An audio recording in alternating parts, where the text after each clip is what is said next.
Hello, this video is going to go over the topic selection worksheet. Hopefully you've already watched the first video of topic selection part 1 where I introduced some of these questions and ramble on about a lot of various things, but I want to go over this topic worksheet a little bit for you. This is something you can print out if you want, or you can download in Word and type in if you'd like to do that instead. Personally, I think writing this in hand might have a better impact than typing, but that's all right. You can just sit and think about these various things. As I said in the first part of the presentation, the first video, I want you to think about who you are. This gives you a little more detail to write about your personal aspects of your life, family, professional, public, past. Who were you in the past? Maybe you've lived long enough that you've had multiple things that you've done. Maybe there's things that you want to do, right? So these are kind of just identifying topics. Then, what is mattering to you locally? What affects your daily life? Maybe it's a road. Maybe it's inability to drive or whatever. What's making you mad? What makes you shake your head, right? What's going on in your community, your school, or your town? And what's happening with your family? These are always important things. Maybe you overhear a conversation about debt or house payments, or maybe they're positive things, right? Where you're getting a promotion, but that's going to lead to possibly having to move, right? Relocation services and things like that. Those are interesting things. What's happening with your friends? I hope you have friends that have interesting lives, even if they're boring, that's fine. And maybe they have some drama that is interesting, or they have done something or have an opinion that you find interesting. Next, think about what is mattering to you nationally. So these are questions I already looked at. Definitely consider the news. Looking at the news, asking questions about what the heck or why. Those are always great questions.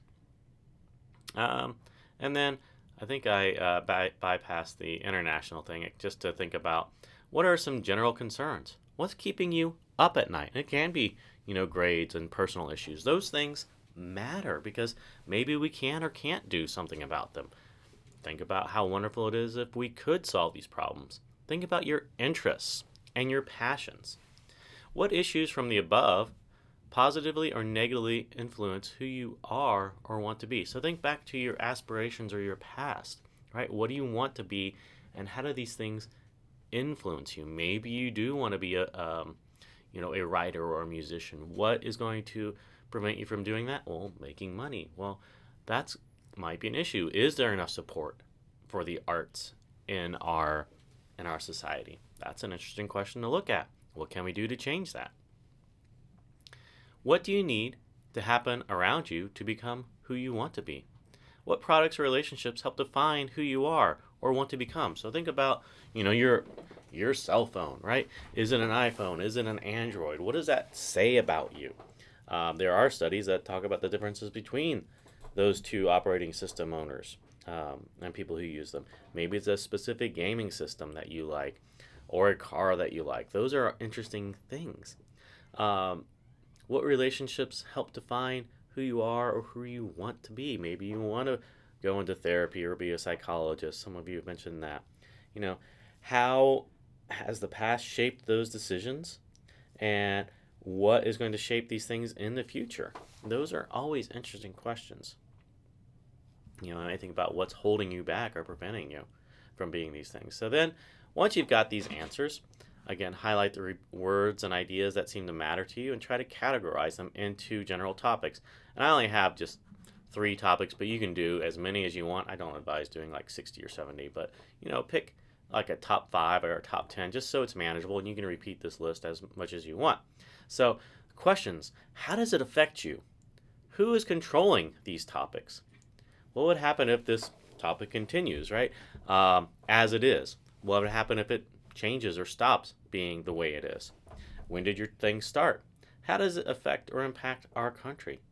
How does it impact or affect the world? Who supports it? Who opposes it? I guess when I look at these 2 questions, who supports and opposes, we might look at the changes, changing it. Who supports changing it? Who supports improving it? Who opposes these things? What are the benefits? Who does it benefit? What are the consequences, and who does it hurt?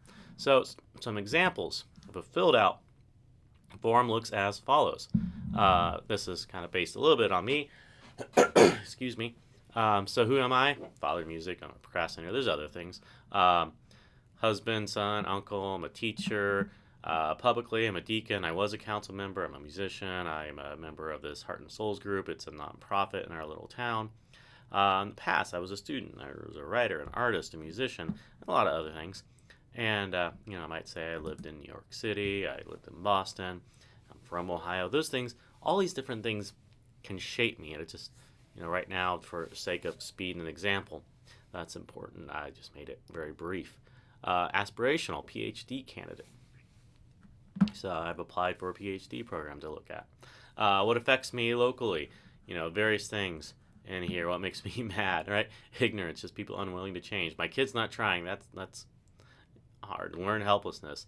I was on a tear that day, I guess. What makes you shake your head?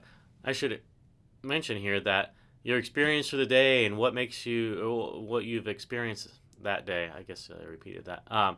What's happening in your life at that moment when you write this is going to influence what you're writing down as your examples. So consider doing this a couple different times or taking the time to do this over several days. What makes me shake my head? Narrow-minded social media posts. I should just cut that all out of my life. What's going on in community? Building new school buildings, street projects, water treatment. What's happening in your family? My kid had cancer, so that's something. So we're always worried about what's happening with friends, unemployment, health issues, relationship problems, all these things, right? Adult issues. What worries you? So all these sort of things. What excites you? We're continuing to improve, it seems. What's happening? There's civil rights issues, politics as usual, challenging the status quo, healthcare, education, political candidates, international affairs, right? Try to stay out of some of this just because it just bothers me too much. But what are my concerns? Well, healthcare, childcare, employment security, outlook for the future of my kids and students. What keeps me up at night? Stupid political issues. I'll wake up at night. I'll just be mad about something. I'm like, this is dumb, because I'm not going to be able to change it, unfortunately. What are your interests? Education, music, healthcare, science. I like all those things. What am I passionate about? A lot of these things, and there's more. What issues from above, positive, negative influence, who you might want to be, financial planning, right? You got to have the money to go to school. What do you need to happen? I need support from my family and time. So these really don't influence topics too much, but that's all right. We might get some more things. Getting emails, I'm sorry. What products or relationships help define who I want to be?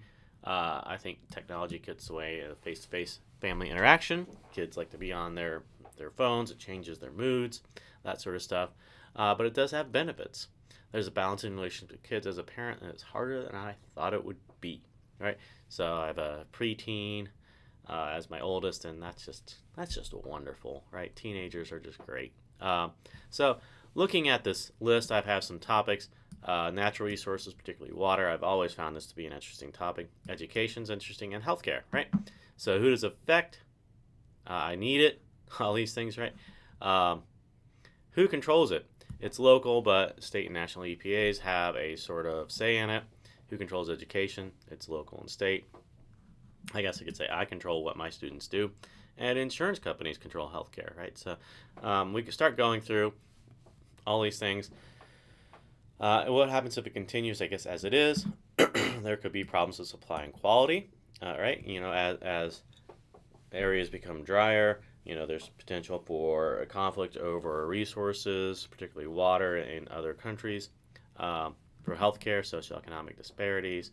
That's education. And then healthcare, people can't afford it. So as you start going through, you can see a lot of different questions that we start to look at. And I get very cynical, who benefits, who does it benefit. I start talking about large corporations that, bank on bottled water. As opposed to just getting it from the tap, right? But it's coming from the same place, which is all interesting. Schools, who does it hurt? Taxpayers, right? School districts that need major updates, wealthier school districts. I'm looking at the state of Ohio particularly, which has an unequal funding system. And then healthcare, just issues with that. People die from a lack of access, costs are care. People aren't spending the money that they need to on their medicines. And we see systems work in other countries, and we always hear these one-off examples of positive or negative examples of what's happening. So I made a big list. It's not complete, of course, but I do want you to kind of look at this and think about, hey, maybe I can find out what matters to me, what I want to talk about from doing a list like this. So it's just brainstorming. It's work, but you have some time to do it. So good luck.